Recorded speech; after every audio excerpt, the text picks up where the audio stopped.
Buenas noches, buenas noches. Por aquí, de nuevo. Hoy es, no, ya hoy es 12, ya hoy es sábado 12. Bueno, yo he escrito, vengo escribiendo, desde el año 70 aproximadamente. Y cuando salió la internet, entonces yo fui uno de los primeritos que me metí en YouTube. A veces lo dejo, a veces retomo, pero siempre estoy escribiendo y si algunas veces escribo y lo guardo, no lo publico en ninguna parte, tengo bastante ahí y videos que los dejo y sin publicar. Y después cuando yo los quiero publicar ya ha pasado, diríamos, el tema. Pero lo que quería comentar con ustedes, porque yo veo en bueno, diríamos en los últimos 25 años, no vamos a ir más atrás, que es cuando más ha arreciado los ataques contra Venezuela, indiscriminados, de poderes fácticos, de poderes que no tienen nada que ver con los intereses del pueblo de Venezuela, con los intereses de Venezuela. Fíjense que yo no hablo de gobierno ni de ideología. ¿A qué viene este tema? Porque estuve en un grupo y cuando me meto así en la internet me encuentro muchas veces que si entro en un grupo donde la gente es de tendencia chavista, ellos inmediatamente te escuchan y te hacen preguntas como para buscar las palabras claves en tu conversación o en tus conocimientos o en tus ideales. Y lo mismo te hacen los de la oposición violenta, porque está dividido, está polarizado el asunto. Y los mismos te hacen las mismas preguntas. Y también me meto en los canales, a veces, en los canales de grupos que no son de venezolanos. ¿Por qué digo a veces? Porque hace muchísimo tiempo que yo aprendí, muchísimo. Estoy hablando de 1914, por ahí cuando comenzaron las guarimbas y todos. Nosotros teníamos un canal, uno no, dos canales en Celo, que se llamaba Venezuela Heroica y Abajo Cadenas. Ahí se discutía, se hablaba mucho, ahí encontramos de todo. En sellos tú podías, las conversaciones las podías reproducir y ponerlas y publicarlas.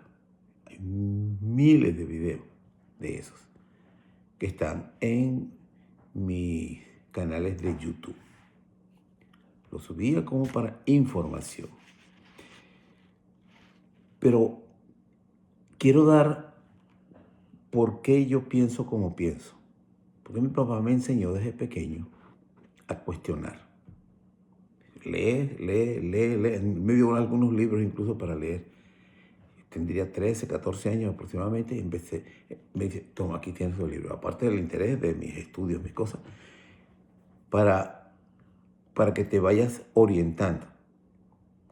Pero nos enseñó a todos los hermanos que nos teníamos que aprender un poema de memoria. Es decir, tienen que recordar ese poema. Imagínense ustedes que yo lo llevo para todas partes.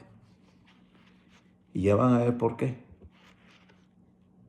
Porque muchas cosas con lo que uno aprende de joven te va a servir en el futuro para poder analizar lo que aprendes y lo que ves.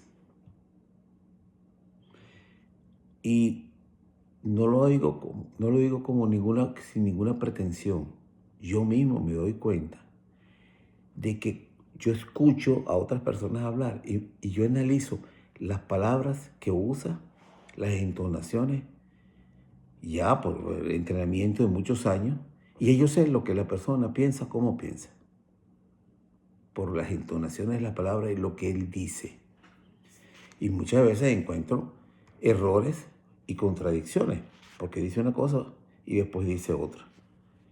Entonces, pero eso es porque ya es como una práctica, porque aprendí que yo debo, cuando hay una información, tú tienes que ver las diferentes fuentes si existen. Pero uno es como, ya uno coge eso como una costumbre. ¿Entiendes? Yo no veo televisión, me gusta bailar, pasear, tomar fotografías, pero yo no pierdo el tiempo en otras cosas, ¿no? Y yo no salgo a un bar a echarme palo, cosas así por el estilo, pues.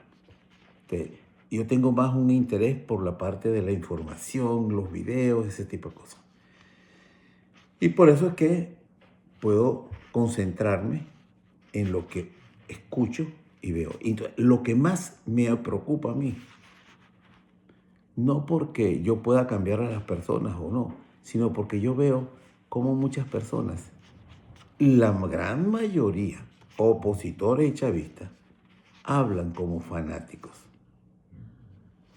Y yo lo he reducido, la forma de identificarlo es repetidores de consignas.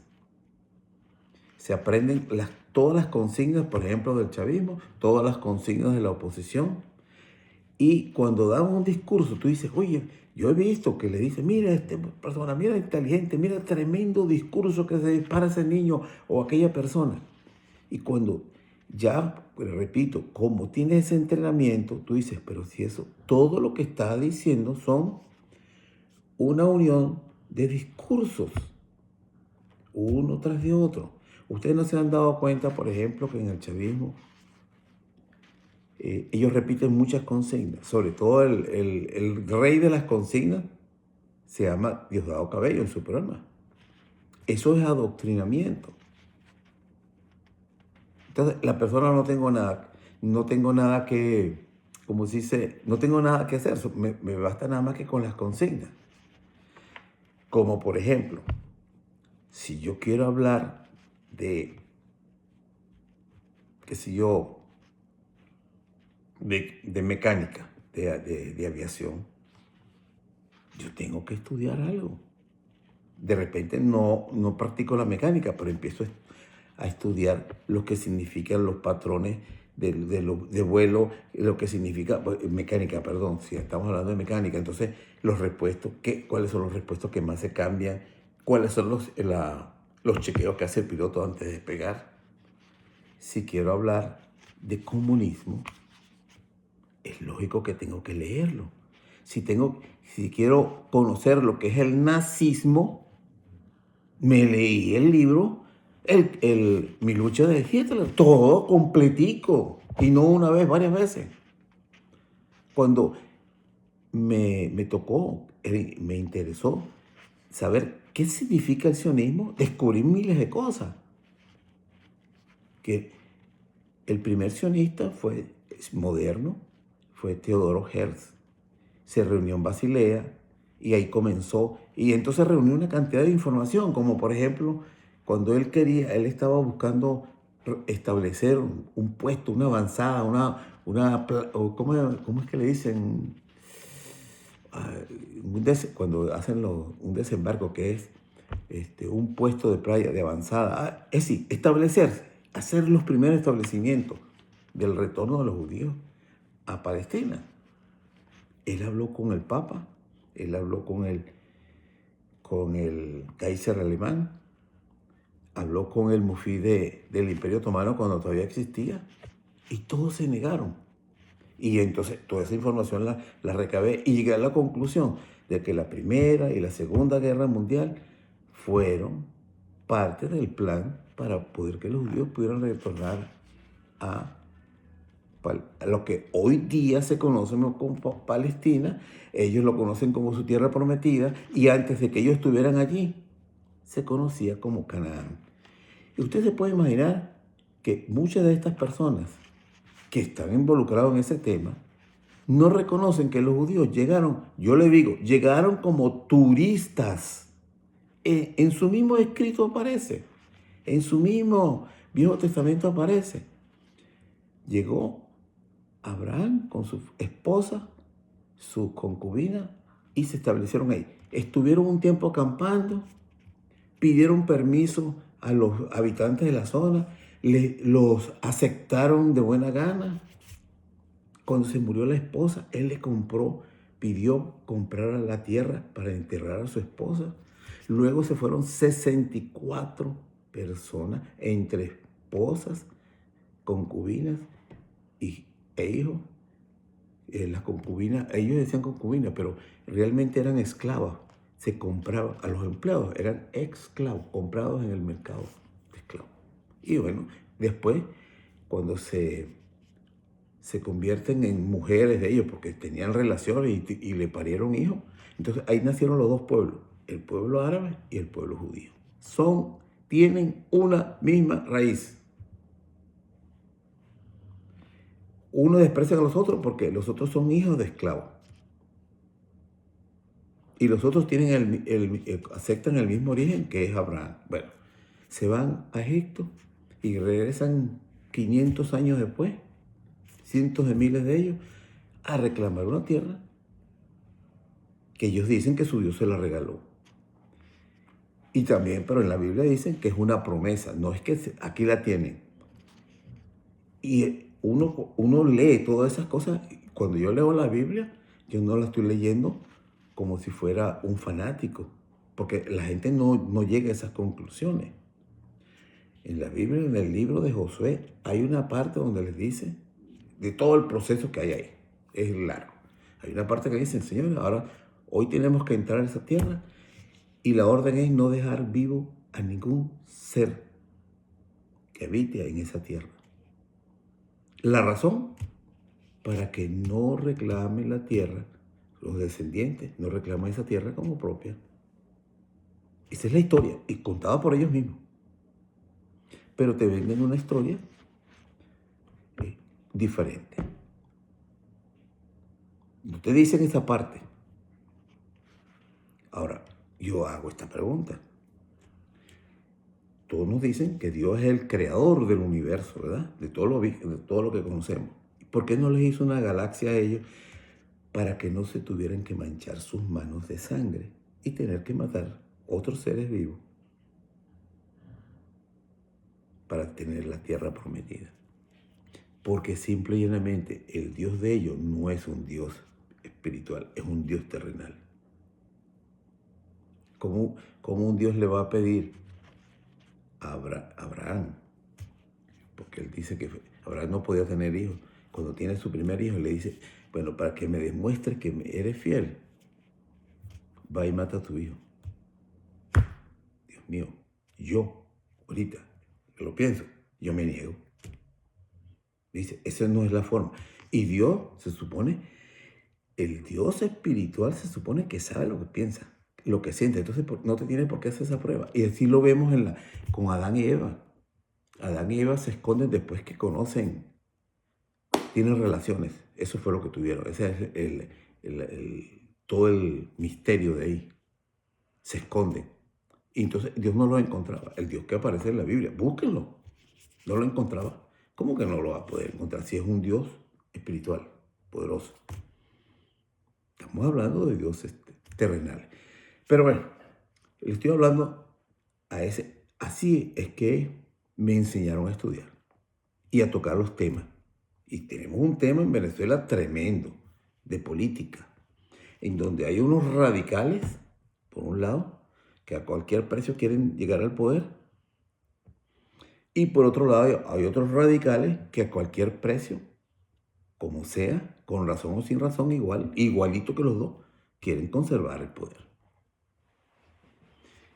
Y yo he señalado que ese mismo escenario de división lo vi, no me lo contaron, en los años 60, cuando el Partido Comunista y el MIR, que es una disidencia de Acción Democrática, intentan tomar el poder por la fuerza. Igualito que ahora. Igualito que los talibanes, así le digo yo a los violentos, los talibanes en Venezuela, que porque sí tienen que salir al chavismo a cañonazo limpio. Y tú los ves que son muy guapos, pero por la internet.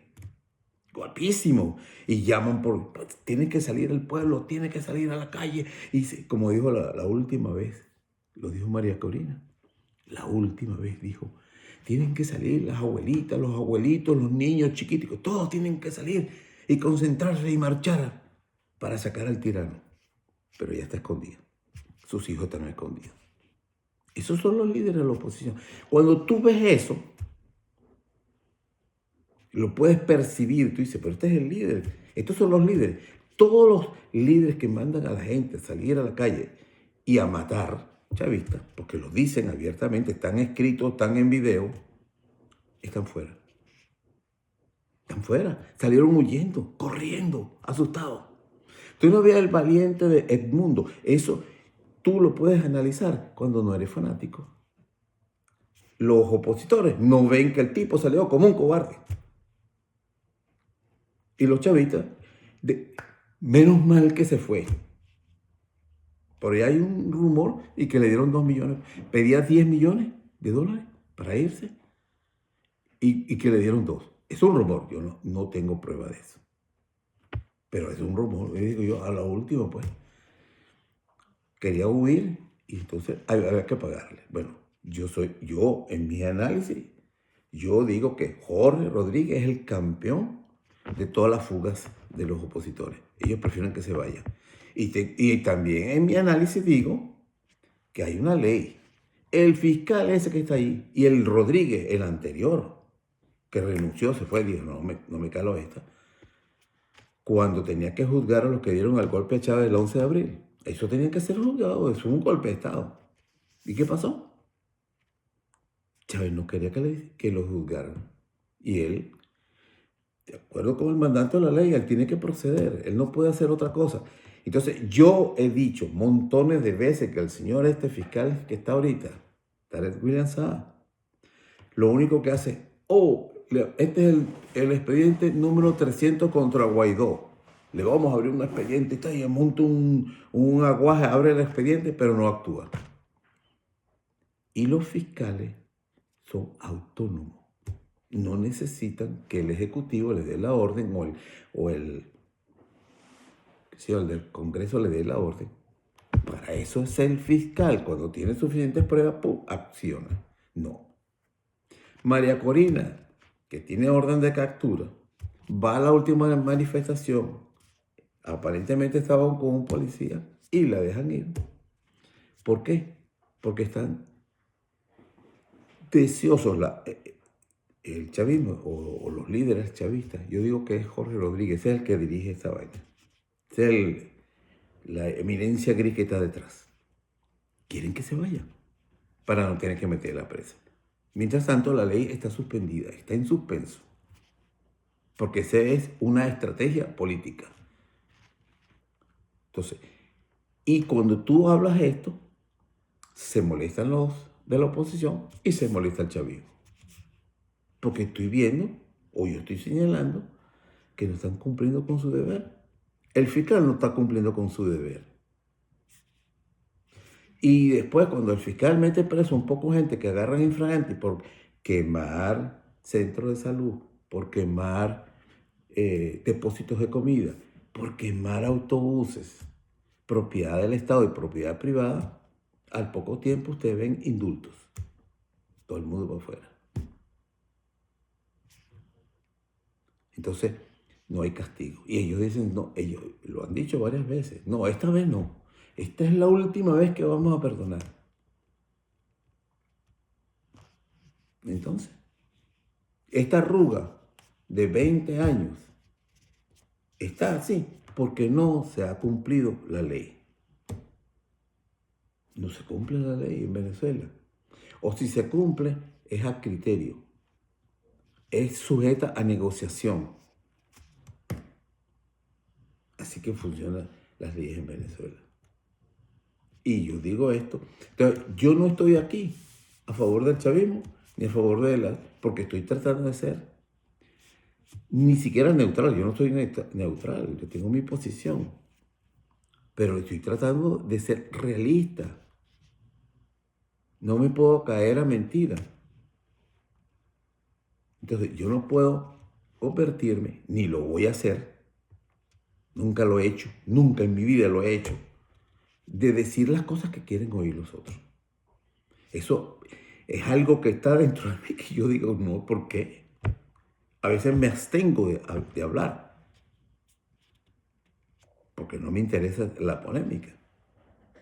Pero a veces tengo que decirlo. Bueno, este es el poema.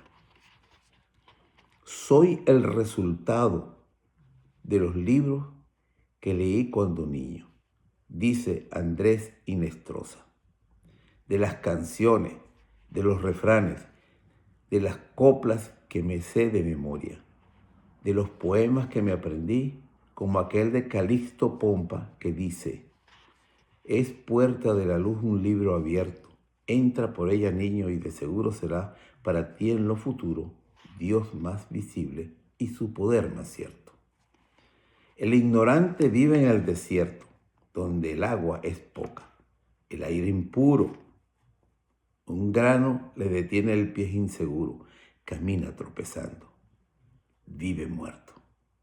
Estudia y no serás cuando crecido el juguete vulgar de las pasiones ni el esclavo servil de los tiranos. Cuando tú ves la gente, usted no sabe la cantidad de personas que andaban en las redes despotricando contra María Corina y contra todos los que le prometieron que todos los presidentes de América, los desechables, que ni en sus propios países los quieren, los respetan, ni en sus propios países son respetados, iban a venir a liberar a Venezuela. Ya estaban en Venezuela. Escuché videos que ya Bukele dijo: estoy en Venezuela. Y dan como prueba de que él está en Venezuela. Y dice: y el clima de Venezuela ahorita está en 22 grados. El clima de Caracas. Ahí están. Yo subí un video que, por cierto, me censuraron en parte porque no podía poner unas secciones y otras no. Ahí está el video, no importa. Todavía, hoy, 12 o 13, hay gente que está hablando como que no hubiera pasado nada el 10, justificando: no, es que él es ilegítimo y ya están preparados los 150 aviones, la fragata, los portaaviones, los tanques de guerra para liberar a Venezuela. No el magnate ese que tiene un ejército privado, él se tomó para sí la liberación de Venezuela, porque él tiene una novia también venezolana, ¿entiendes? Entonces, por esa novia venezolana, él va a liberar a Venezuela, por complacer a su novia, porque está casado y toda esa cosa, pero como la mayoría de la gente que está enterando por ahí rara, que todos tienen novio en Venezuela. Esa es la excusa que dan, como los 150 paracachitos de Colombia. Bueno, este es un poema que a mí, con los años que lo he leído, lo vuelvo a leer, y es verdad. Uno tiene que estudiar, leer bastante. Pero la cultura hoy en día es de la televisión, de los medios. Ahora es el teléfono. Lo que escuchan por ahí la gente lo repite. No tenemos que ser filósofos ni científicos, pero hay que leer de todo. Y hay algo importante que eso lo aprendí hace muchísimos años. ¿De qué te sirve tú ser matemático? Un as en la matemática o en ciencia, o aprenderte, por ejemplo, que eres carpintero, para poner un ejemplo, y no lo practicas. ¿De qué te sirve? Entonces, cuando uno estudia algo o tiene alguna pasión, la practicas y lo haces que sirva para el bien o para lo que tú quieras, para la exhibición, como tú quieras. Pero tienes que practicar tienes que poner en práctica lo que aprendes. Entonces, yo no voy a andar por ahí repitiendo las consignas del chavismo ni del otro. Y yo recuerdo bien claro, para mí son momentos, y yo le doy gracias a Dios, porque he podido desarrollar ese criterio. Cuando yo veo que Chávez intenta dar el golpe de Estado y pasa todo eso que pasa hasta que él llega, yo dije, incluso lo tengo grabado. Yo guardo todo ese valor, yo tengo muchos registros, porque es una costumbre también. He perdido muchos también. Dije yo, ahí están los adecos que se decían que eran invencibles. Fíjense bien, adecos se decían que ellos jamás iban a perder el poder. Lo perdieron 2 veces por divisiones. Acción Democrática cuando gana Caldera, porque se dividió. Vino Rómulo Betancourt y no quería que Luis Beltrán Prieto Figueroa fuera candidato. Era el que le tocaba en sucesión imperial, pues. Y él no quiso, se dividió Acción Democrática, ganó Caldera. Cuando ganó Luis Herrera, es porque asesinan a Renio Tolina y la gente estaba descontenta y no iba a votar por un adeco. ¿Y quién era el adeco? Luis Peñuelo Ordaz. No.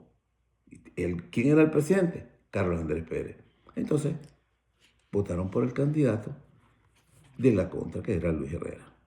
Cuando vuelve a ganar Caldera, otra circunstancia política especial, el golpe de Estado, que tuvo que renunciar Carlos Andrés Pérez a la presidencia. Y entonces vienen las elecciones y Caldera cabalgó en esa ola de descontexto. Es decir, él aprovechó esa ola no existía el descontento. Lo que no existía era el desahogo. Es como una represa que se rompió con un intento de golpe de Chávez.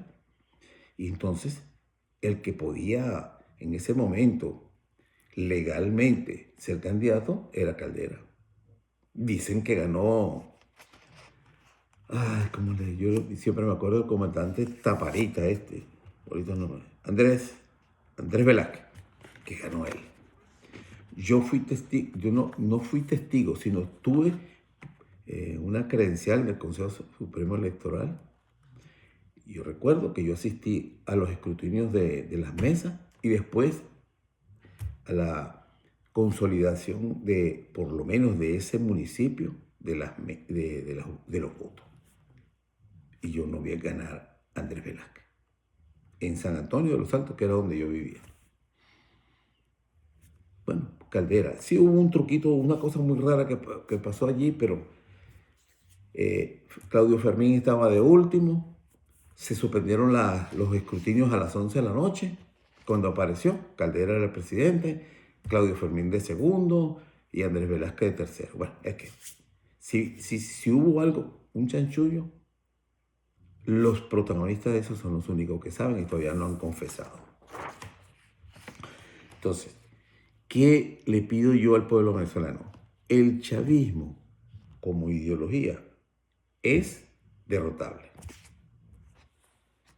Ellos no son mayoría, pero los que quieren la vía violenta es lo mismo que hicieron los comunistas y los del MIR en los años 60, por la vía violenta, llegar al poder. Y si el pueblo no les favorece el voto, así se tienen que quedar. No pueden hacer como Jalisco. Todos los políticos venezolanos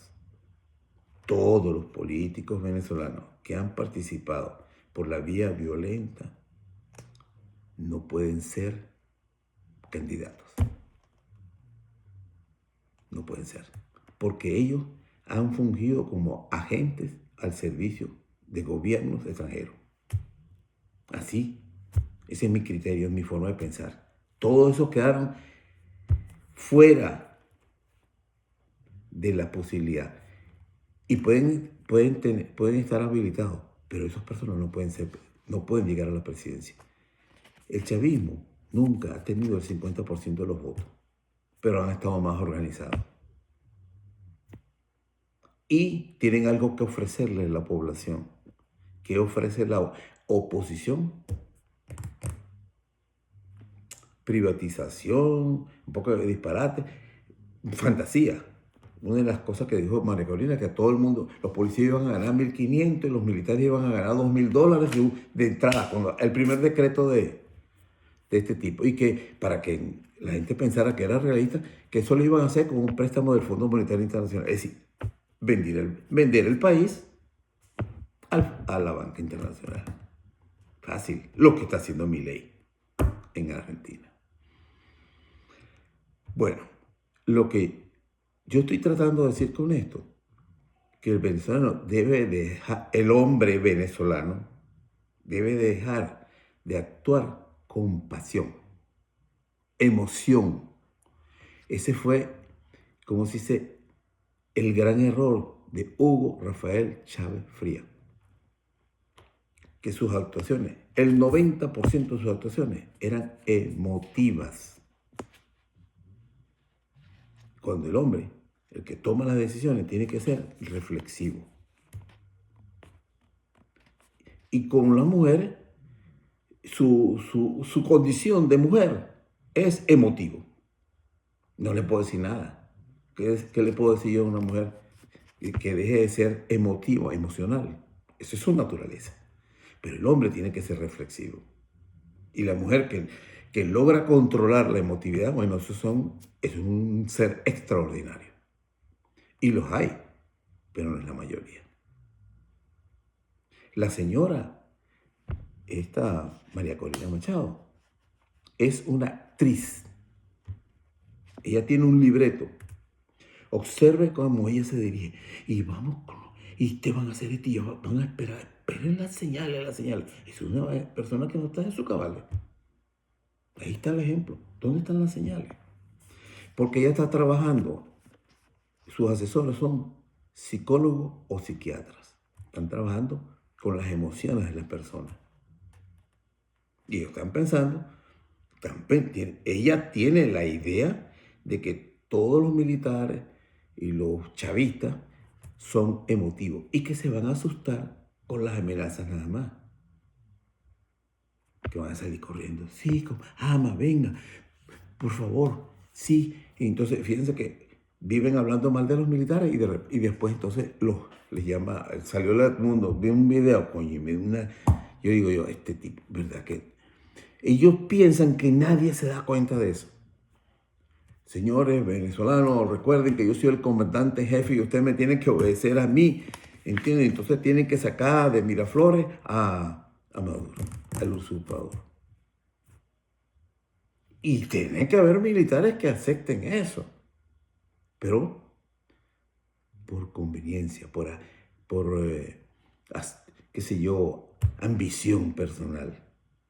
Pero eso va contra la ley. La oposición cometió fraude. Está probado. Si ellos tuviesen las actas verdaderas, está probado por dos instancias. Uno, porque ellos no asistieron a todas las escrutinios de las mesas de votación, que les da derecho a tener esa acta.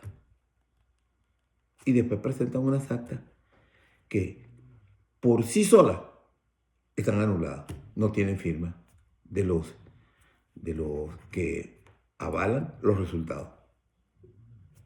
Ya está, esas actas ya, y las que presentaron eran montones así. Y después las cuestiones de los registros, digamos, planos.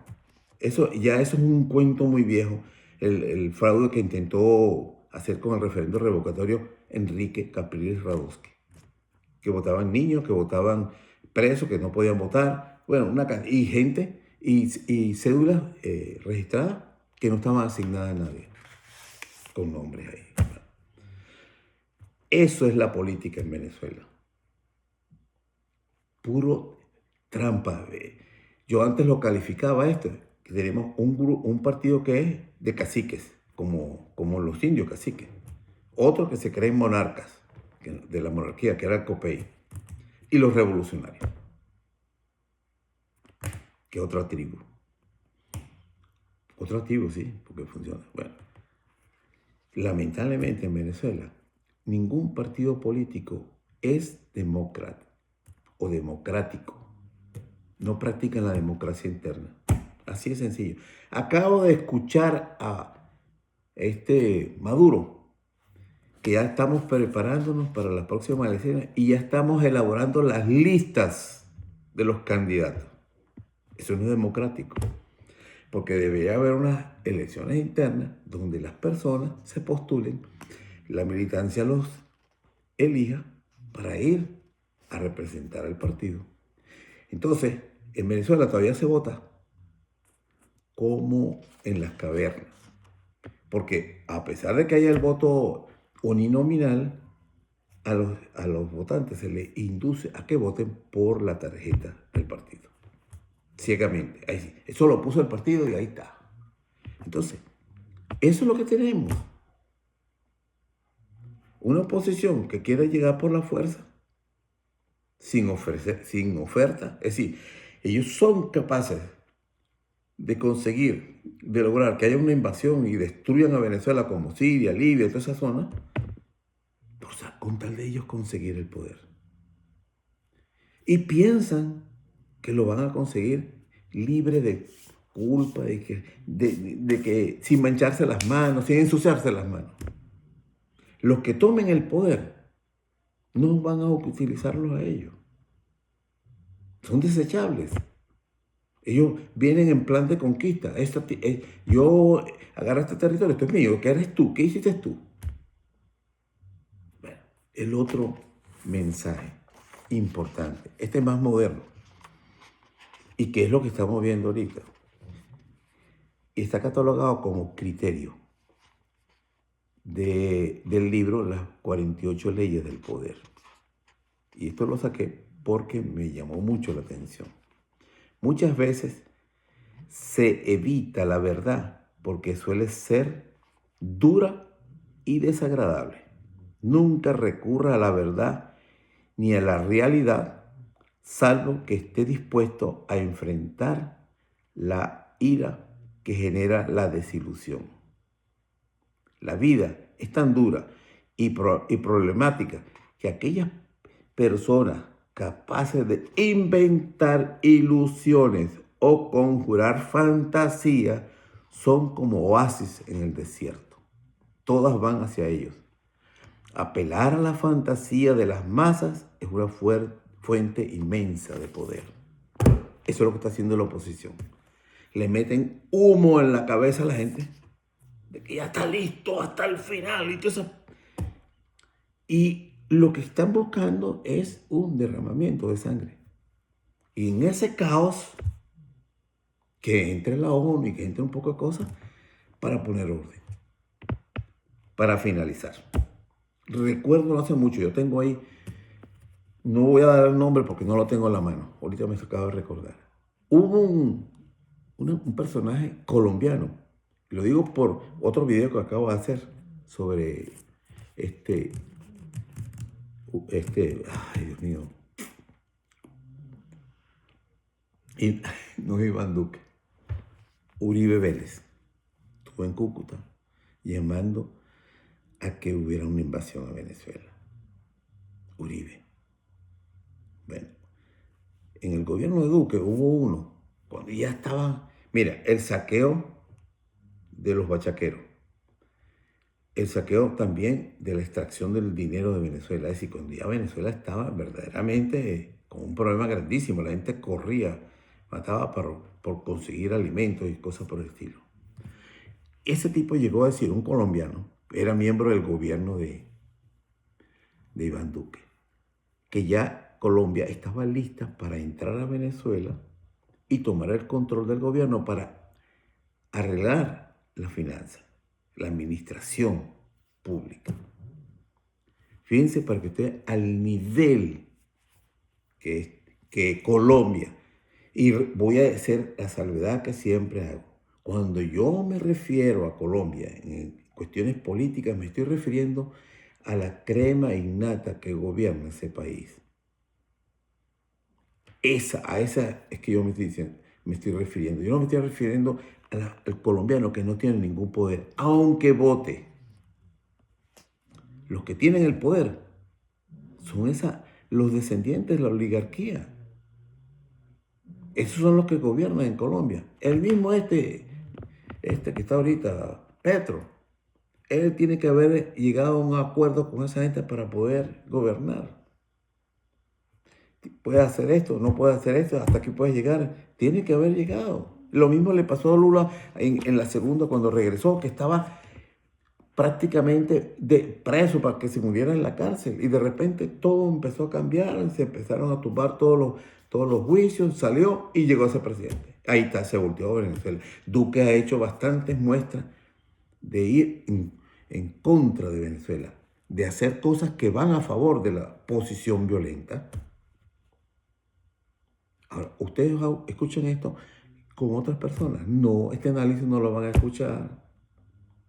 ¿Por qué? Porque estoy diciendo lo que veo que se puede hacer, que no es un secreto, yo no estoy inventando nada, solamente que aprendí a que el rompecabezas de la política, tú lo vas poniendo las piezas aquí. Ustedes han visto como en las películas los detectives que investigan crímenes van poniendo todas las evidencias hasta que llega un momento, ¡pum!, que todo encaja. Así es la política. Un hecho por aquí, un hecho por allá, un hecho en el otro, una declaración de esta. Cuando tú vienes a ver, tienes un panorama de lo que está haciendo. Hay una conspiración internacional contra Venezuela. Y es por los venezolanos. No, no me río porque esto es una vaina muy seria. Es por la riqueza de Venezuela.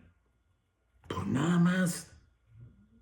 Si la mitad de Venezuela se acaban matándose unos a otros, a ellos no les importa. Menos problemas. No están viendo, Libia es un territorio sin ley, pero ahí siguen sacando el petróleo. Siria es un territorio sin ley. Ustedes han visto, está dividido como en 7 pedazos. La zona donde están los pozos petroleros sigue trabajando sin problema. Eso es lo que le interesa nada más. Petróleo, oro. Y ahí es donde tenemos que darnos cuenta. El venezolano que está trabajando para que eso caiga en manos de esas transnacionales.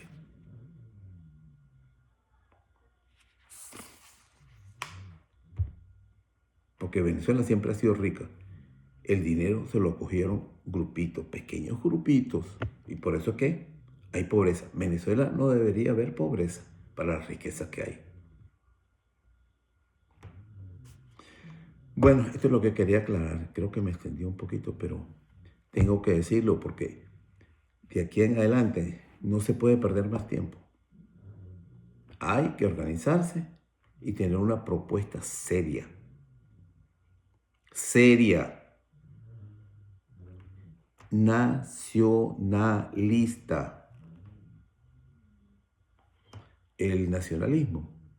Y yo no estoy hablando cuando hablo de nacionalismo, no estoy hablando de exclusión, sino en defensa de la venezolanidad del venezolano, de nuestra tierra, de nuestras cosas.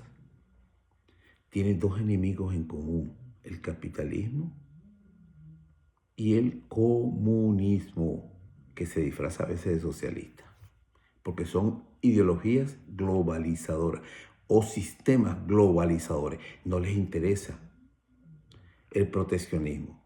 Por eso es que tiembla. En Estados Unidos, no quiero entrar en ese tema ahorita, pero Trump, quizás un poco así torpemente, tiende a ser nacionalista. Tiende. Pero todavía está dominado por